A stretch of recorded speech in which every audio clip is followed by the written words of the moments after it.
Hey besties. Okay, so I'm just gonna get straight to it because I feel like there's a lot of ground to cover, and I'm pretty much just gonna be talking at you like that one guy from the meme.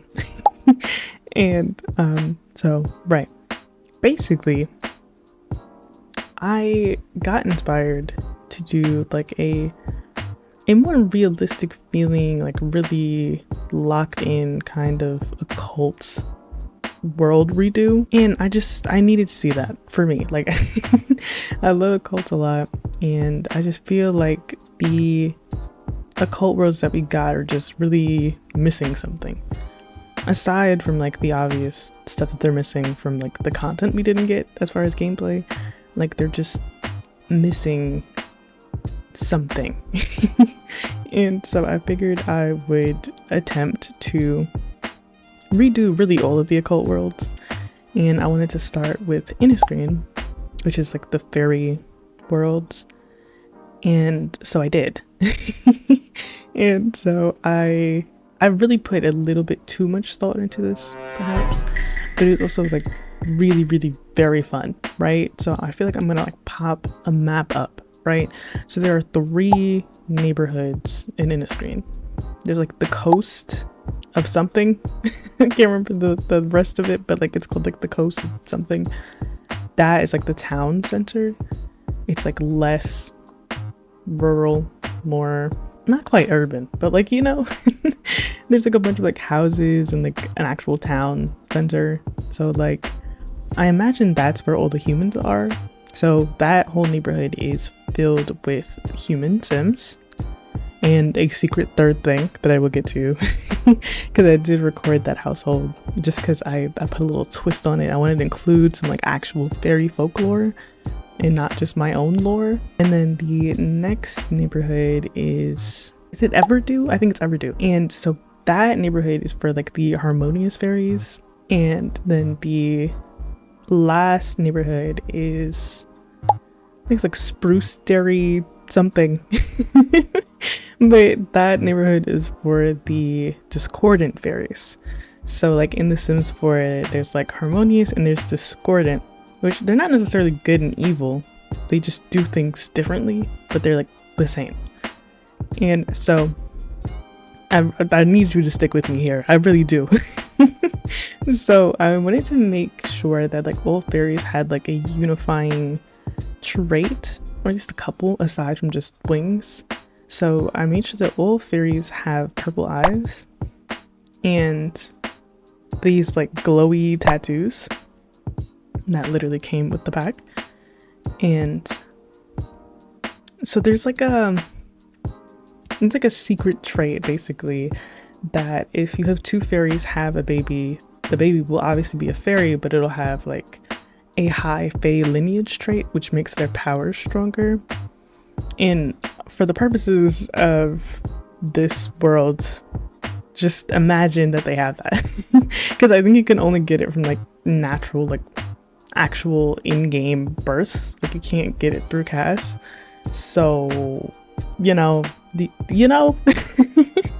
any fairies born after will have that trait, most likely. But just not this first gen that comes with the world, right? Okay, and so I believe in my world, right, the lore is that natural born fairies are like a bit snobbish to turned fairies, because obviously you can get like a regular human sim turned into a fairy with like the mother nature process. You have to like communicate with her or whatever with the seed. And so like natural fairies are a bit snobbish definitely to humans, but especially to turned fairies. And double fae natural fairies, which are like fairies who have 2 fairy parents, are like the most snobbish and very difficult to befriend, but also the most powerful fairies you can know, and the only ones that can have a unicorn. And yes, I did bite off the Targaryens a little bit. I did. The wigs, you know I can appreciate a wig. I know you can. I just think it's fun. I think it's fascinating to do that. Like, it makes sense, right? Because they would have like that connection that you would need for a unicorn, even though unicorns in The Sims 4 are like just a horse with a horn, really. They really don't have anything else that they can do except for be fun looking. Like there's no magic there, but you know, it's fine. And so I imagine that like the town center where I said all the humans are, that's like the emotion farm basically for the fairies, because like they have to feed off the emotions of humans and the emotions have to come from somewhere. So it makes sense that they would need to keep like a thriving population of people in that area so that they can have like people to feed off of, basically. Kind of like vampires, but in a different way.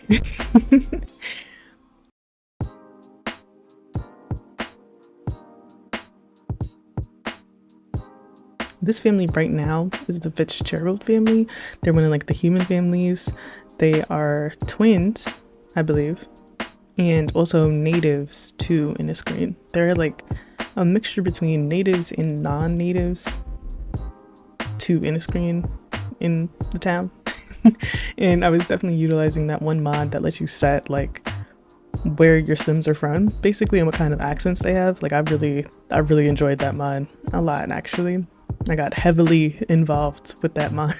I got involved with that. And so I made sure everybody has like an age and also a place of origin, because I think that makes them feel very realistic.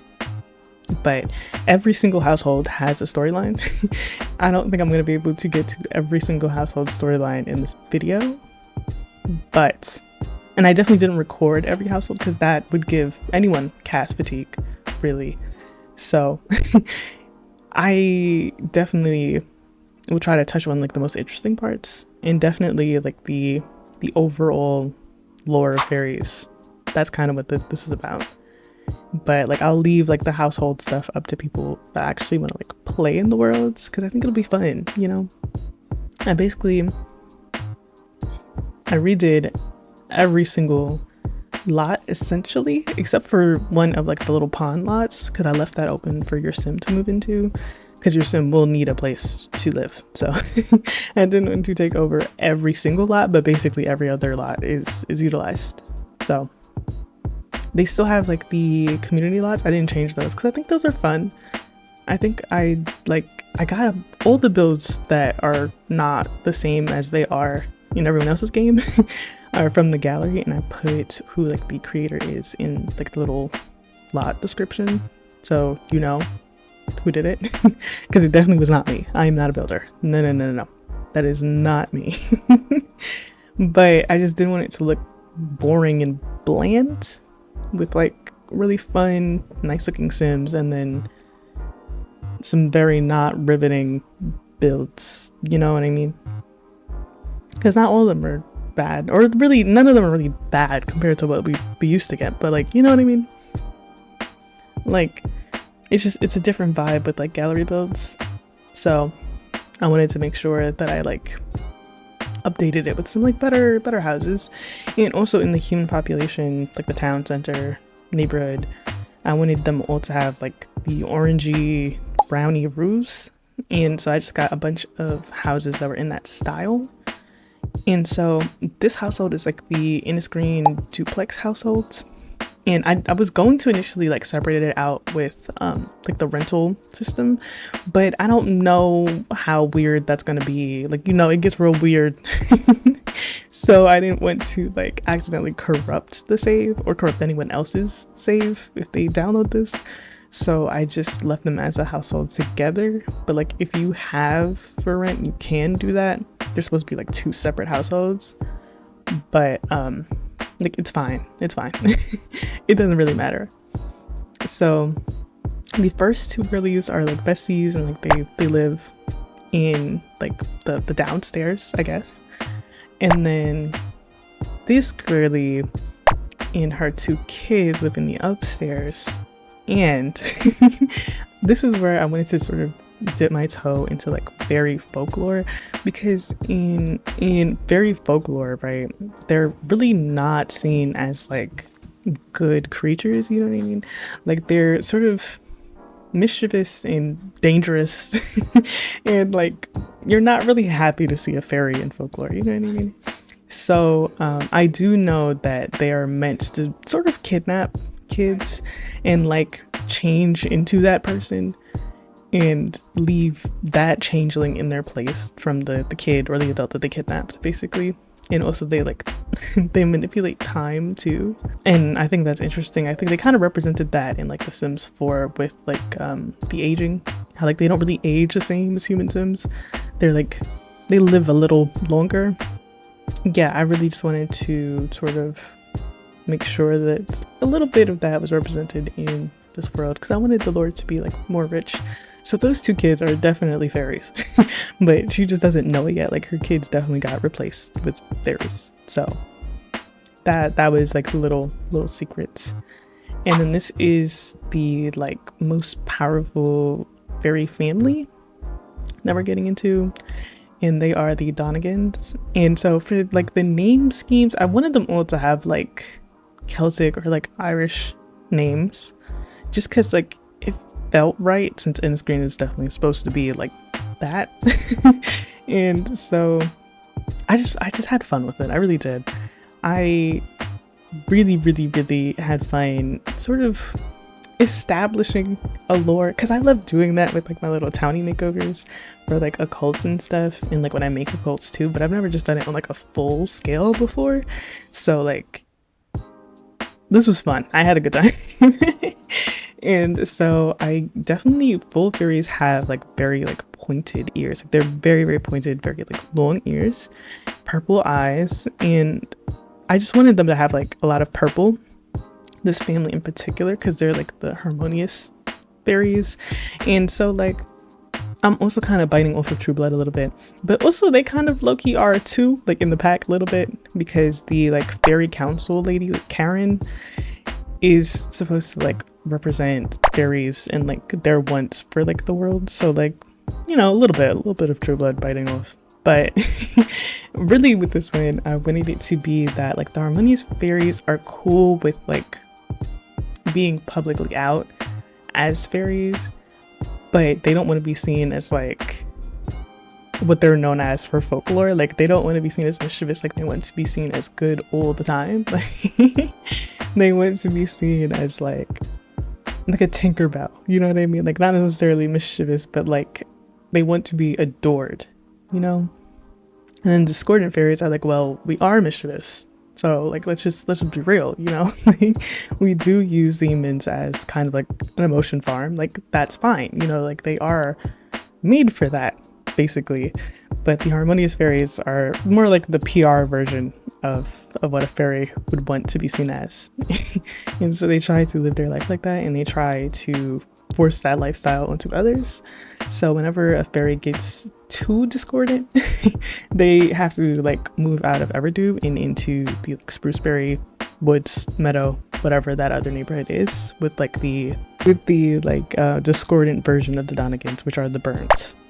They're like the most powerful discordant fairy family.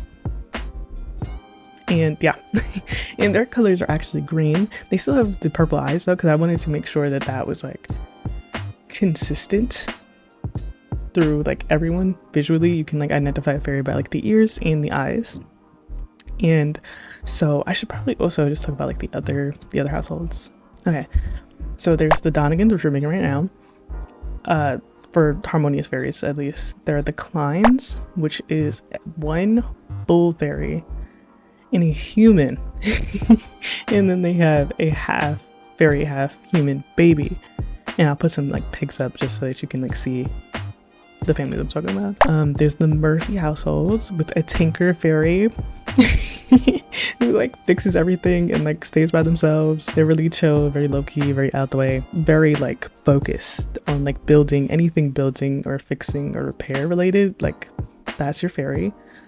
The humans are the Doyles and the Fitzgeralds, and then obviously the Innisgreen duplex family that we just saw. And then the discordants are the Burns, who we will see, not the full family, but like, you know, I think at least one. The Craigs, which is not really Craigs, it's really just one. And that is actually a sim made by my good friend Yanni, who I will put in the description. I'll put her channel in the description. That's the outcast fairy, the outcast problem fairy, because she was one of the main ones who got kicked out of Everdew to go live with the discordants. And then there's the Fae household, which is a half fairy, half human hybrid who runs basically a sim emotion shady business. You know, they're a sim emotion dealer, and I think that's funny. I think that's really funny. I had a good time with that. Like, the concept of that is just so funny. And so, like, they're real chill with all the humans, and I think they know all the fairies too, just because of course they do. And yeah, I had a good time with that one. That was a really fun household. So this family is the like harmonious fairies. So they have unicorns. There are two unicorns in this household and 2 unicorns in the burn household.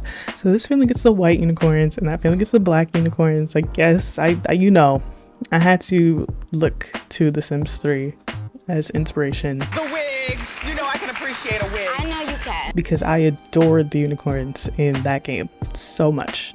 They were so much fun. Of course I had horses. Like, of course I did. But like, if I was living in Appaloosa Plains, which I usually was, I was looking for a unicorn every time. Literally every time. And I would just have like generations of unicorns. Like, I loved the unicorns in that game because like the magic, and it was just so fun. Like the experience of like having to befriend a unicorn before they could like join your household. Like, it's so cool. It's so cool. And that's really what I was hoping would happen with horses in this game. And like, we got a world, you know, like Chestnut Ridge exists. We could have done a little something. Like there could have been like one magical little place where we could have found a unicorn, but it's fine. You know, it's fine. I'll just use my imagination, and that is okay. And so this household is just the 2 parents who are elders. So they're like max fairy. Like they have like all the fairy things basically. And they're like the highest level you can go. And then their daughter and their son, who are like similar in age, they're both young adults. And the daughter, Neve, is actually like the unicorn master, I guess, for the harmonious fairies. And in the burn household, the like little toddler, she's obviously gonna grow, so she'll be like the unicorn master then. But like for right now, she just loves horses. But she'll be like their dedicated unicorn master for the burn family. Her name is Shauna, but she's really cute. I don't know. She does not have the pointy ears yet, because for some reason the pointy ears kind of get a little messed up for like toddlers. I think basically any age under child. So there's like a half human, half fairy.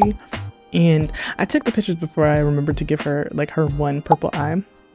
But I wanted to give her pointy ears, but I couldn't because it just like messed up the whole ear. Like it was very glitchy. So if you play in it, remember to give her the pointed ears as she grows. That's like my one request, because I was deeply upset by that. But I remember to like go back from like this when I like was recording this and give this family their pointy ears and their like glowy tattoos, because I imagine the harmonious fairies colors are like the pink blue swatch and then the green orange swatch, and the discordant fairies colors are definitely just black. And I love the way that the black looks. Like, it's so good. I don't know, I think it's gonna be so fun. And I definitely want to have some sort of continuity through like the different worlds, right? Because the occults in The Sims 4, like some occults like other occults, but they don't like other occults. So for fairies actually, I learned this from the Sims wiki, by the way. Fairies like werewolves and they can help soothe their fury, and they like mermaids and they can help their hydration need, but they don't like vampires. They complain about their use of dark magic, which is crazy, but like a really skilled fairy can help cure vampirism and turn the Sim back into a human. And they also don't like spellcasters because they think that their magic is unnatural.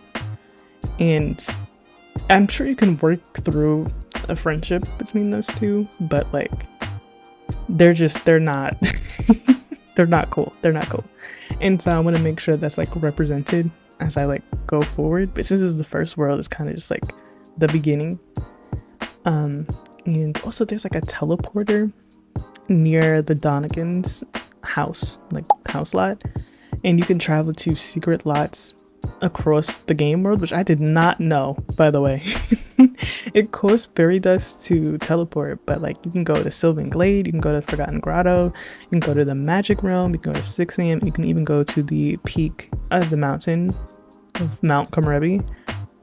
And I think that's fine. Like that's really, and it makes sense for fairies to do that because like fairy circles and whatnot, and like manipulating time and I guess space. And like it makes sense for fairies to do that. But I got the idea of there being like a problem fairy because literally in the game you can be a problem fairy. Like if you do something that I think like offends the fairy council, you get a warning, and then a second offense means that you get the problem fairy trait. So you stop collecting daily fairy dust. And I think that's fun. I think it's really fun. And to remove that, you have to appeal the problem fairy status at the court or pay money to Karen, who's like the representative for the like fairy council. And yeah, I don't know. It made sense. It made a little sense to me for there to be like more emphasis on like the fairy council being a thing, because there's so much actually in the pack about that, without there actually ever being like a physical fairy council or any mention of it in like the households that we got. So I wanted to redo it. I really did. So this is I believe the last household we see. And I'm pretty sure it's just like the matriarch of this family that I recorded. But this is like the Burns family. And I don't know, I wanted them to be like like so this matriarch is like the girl boss of her family, but like her family is very like social media, like podcast vibed. Like her husband definitely runs a podcast about like letting fairies be fairies and like showcasing like what like fairies actually are to combat what like the fairy council wants them to be seen as. And like I low-key like this family because it feels like they're just a bit more realistic. Like they're not as pretentious as like the Donnigans, because the Donnigans are really just living lies to like appease themselves, really, like because like no one cares. Like genuinely no one cares. Like you don't really have to be lying about this, you don't have to be as strict as you are about these things, but like they are. And so this family's just kind of chilling, you know what I mean? Like living life as they want to and not like putting on a facade to please anybody. They're just kind of living their life. And so like they probably do like vlogs and stuff too. Like I made sure that a lot of them have like high like media production skill, because they definitely have several.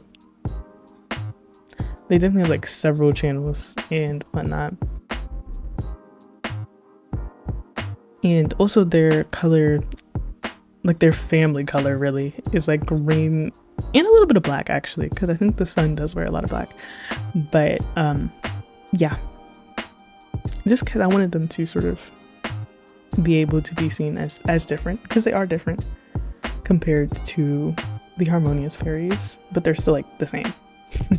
So I didn't want them to, again, I didn't want them to look too physically different, because they wouldn't be, because they're still fairies. But like I wanted them to dress differently and have like different colors assigned, just so that there's like differentiation there between the two. And so the next world will definitely be Sulani, and so the mermaid world will be next. And I am pretty excited about it. I am. Because I love mermaids, and I loved mermaids in The Sims 3, and I did love the worlds, even though it was a lot on I think everyone's laptops and PCs. But it was just so beautiful in the end, and definitely worth it, and it added so much. It really, really did. And I just wish we had a bit more gameplay like with the game for mermaids. They're not quite as bad off as aliens, but they're pretty bad. They're definitely on the list. And so I will definitely be incorporating the like spinning plumb bobs mod into like the lore and storyline of Sulani, because it really just, it makes mermaids worth it. Like, truly, without that mod, it really does feel incomplete. So I'm very excited about that. I feel like this is kind of basically the end, low-key, which I can't believe I actually was able to fit like most of the things that I wanted to say in a video that's like 28 minutes long. I had a lot of fun. I definitely want to like look at how to share a save file and like how the save file will best be shared like for everyone. I would definitely include CC, but through like, I'll probably have to like list the creators. So I tried not to go too overboard and just use like some of like the same creators. So like I know just for like record keeping like who I use and like what I use. Yeah, because I do want like the entire save file. Like I didn't just want it to be families. I wanted it to be like the save file so it like makes sense. But I will definitely be like taking the weekend really to look at like options and stuff, and then I will like update in a post probably later next week like what the solution is and how you can like access these sims.